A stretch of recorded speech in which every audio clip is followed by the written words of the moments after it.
అంటే తెలంగాణ అస్తిత్వ వేదిక అనేది ఇవాళ తక్షణ అవసరంగా మాకు అనిపించింది. ఎందుకంటే అనేక రకాలుగా తెలంగాణ అస్తిత్వం మీద దాడి జరుగుతూ ఉన్నది. మనం అనుకున్నాం ఇక తెలంగాణ సపరేట్ అయింది, ఆంధ్ర సపరేట్ అయింది, ఇక మనకి ఏ ఇబ్బంది లేదనుకున్నాం. కానీ ఇప్పటికి కూడా ఏంటంటే ఈ 9.5 సంవత్సరాల పాలన తర్వాత కూడా మళ్ళీ విజృంభించారు. మన నీళ్లు మనకు దక్కడం లేదు, మన భూములు మనకు దక్కడం లేదు. రకరకాల పద్ధతిలో మన సంస్కృతిని, మన భాషను అప్పుడు ఎట్లయితే అవమానపరిచారో ఇప్పుడు కూడా అదే పద్ధతిలో మన సంస్కృతిగా దాడి జరుగుతూ ఉన్నది. ఇటీవల కాలంలో మీరు చూశారు, ప్రజలందరూ ఆరాధించే బతుకమ్మను కాదని ఒక కాంగ్రెస్ చేయి చూపెట్టే బతుకమ్మను తీసుకొచ్చి పెట్టారు. కాంగ్రెస్ చేయి గుర్తు పెట్టే బతుకమ్మను ఆ చేతిలో నుంచి ఉండాల్సిన బతుకమ్మ లేకుండా పోయింది, మాయమైపోయింది. ఇదంతా కూడా సాంస్కృతిక దాడిది. దాంతోపాటుగా ఇక్కడ జరిగిన మేడిగడ్డను పేల్చేశారు, మానేరు మీద కట్టిన చెక్ డ్యాంలను పేల్చేస్తున్నారు. పేల్చేయడం దొంగల పని, కానీ వాటి మీద కేసులు పెట్టకపోవడము, ఎంక్వైరీ చేయకపోవడం అనేది ఈ ప్రభుత్వం వాళ్ళ పట్ల చూపెడుతున్న సానుకూల దృక్పథం.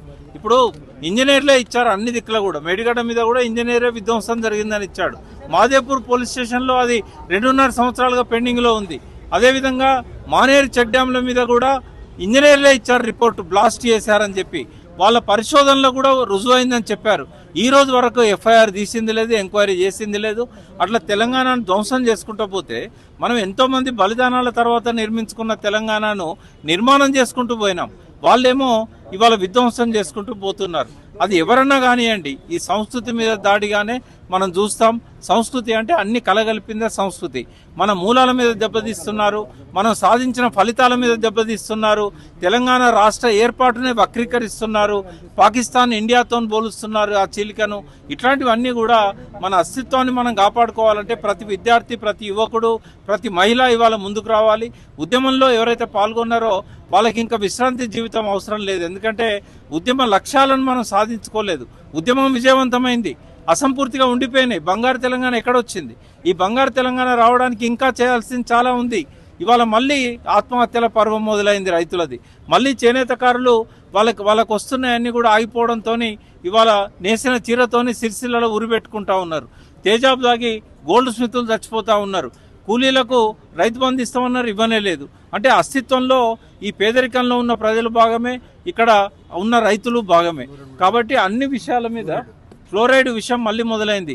పార్లమెంట్ సాక్షిగా డిక్లేర్ చేశారు, ఫ్లోరైడ్ రహిత జిల్లాగా నల్గొండని డిక్లేర్ చేశారు.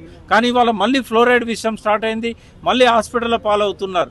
ఈ మట్టి గురించి, ఈ భూమి గురించి, ఈ నీళ్ల గురించి, ఈ పర్యావరణం గురించి, ఈ సంస్కృతి గురించి, ఈ ప్రజల జీవనం గురించి, ఇక్కడున్న ఖనిజ సంపద గురించి అన్ని విషయాలను కూడా తెలంగాణ అస్తిత్వ వేదిక పట్టించుకుంటుంది. ఇవాళ భవిష్యత్ తరాలకు గతం గురించి గుర్తు చేస్తూ మనది ఎంత ఉజ్వలమైన గతం అనేది, మన గతంలో ఎంత ఉజ్వలమైన చరిత్ర ఉన్నది అనేది, సంస్కృతి ఉన్నదనేది నేటి తరానికి అందించడానికే ఈ తెలంగాణ అస్తిత్వ వేదిక.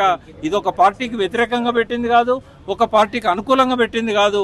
కాబట్టి పార్టీ రహితంగా, పార్టీలకు అతీతంగా ఉన్న వాళ్ళందరూ కూడా ఈ వేదికలో భాగం కావాలి. ఇది ఒక మహోద్యమం కావాలి. దీనికి అన్ని జిల్లాలలో కూడా కమిటీలు వేస్తాము.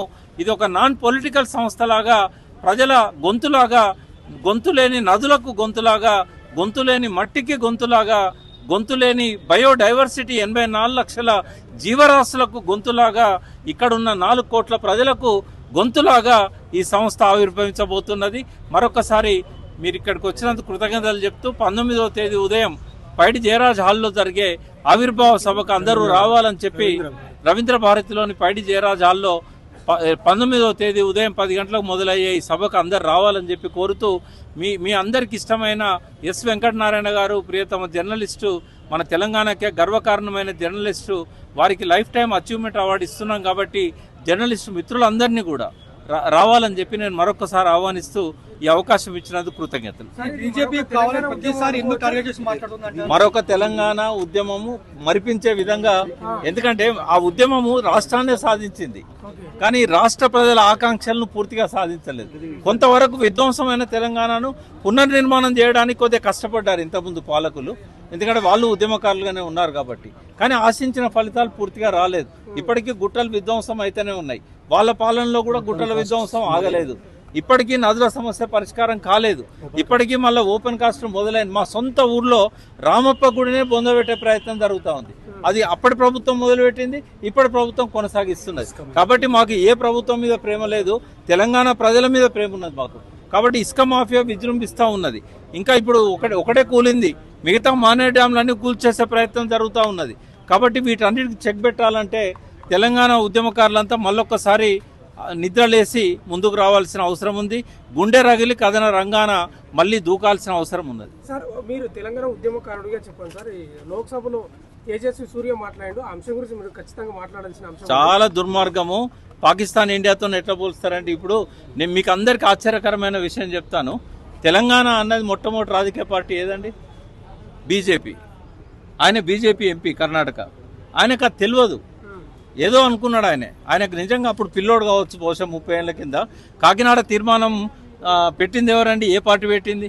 ఒక రహస్య పార్టీగా పీపుల్స్ వార్ సమర్థించింది. కానీ మొట్టమొదటి మన మెయిన్ స్ట్రీమ్ రికగ్నైజ్డ్ పార్టీలల్లో, జాతీయ పార్టీలల్లో, రాష్ట్ర పార్టీలల్లో కూడా ఎవరు అనని రోజుల్లో బీజేపీ అన్నది. విద్యాసాగరరావు గారు, కిషన్ రెడ్డి గారు వీళ్ళంతా వేదిక మీద ఉన్నారు, బండారు దత్తాత్రేయ గారు వీళ్ళంతా వేదిక మీద ఉండి ఒక ఓటు 2 రాష్ట్రాలను నినాదం ఇస్తే తెలంగాణ ప్రజలు నమ్మి 4 ఎంపీలను గెలిపించారు. ఆత్మచరణ్ రెడ్డిని, జితేందర్ రెడ్డిని, వీళ్ళందరినీ గెలిపించిన తర్వాత తెడ్డు చూపెట్టిండు తెలంగాణకు.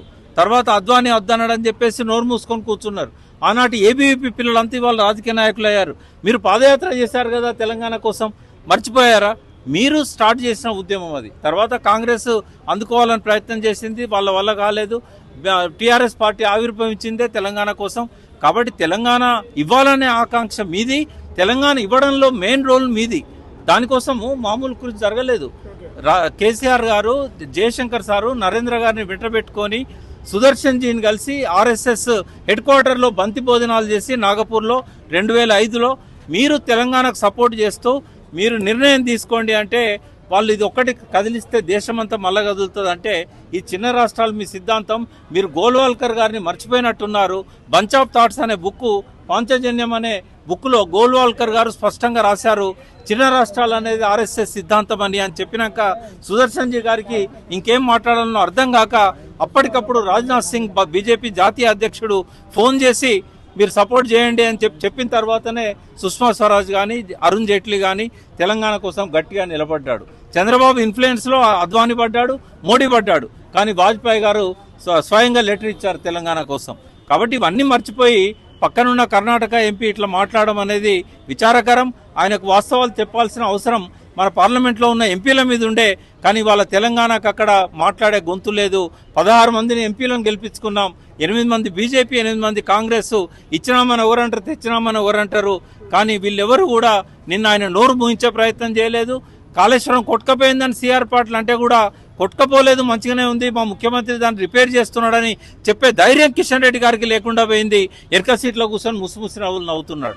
మాకెవరు శత్రువులు కాదు, కానీ తెలంగాణ అస్తిత్వం మీద దాడి చేస్తే సొంత తమ్ముడిని కూడా క్షమించాం.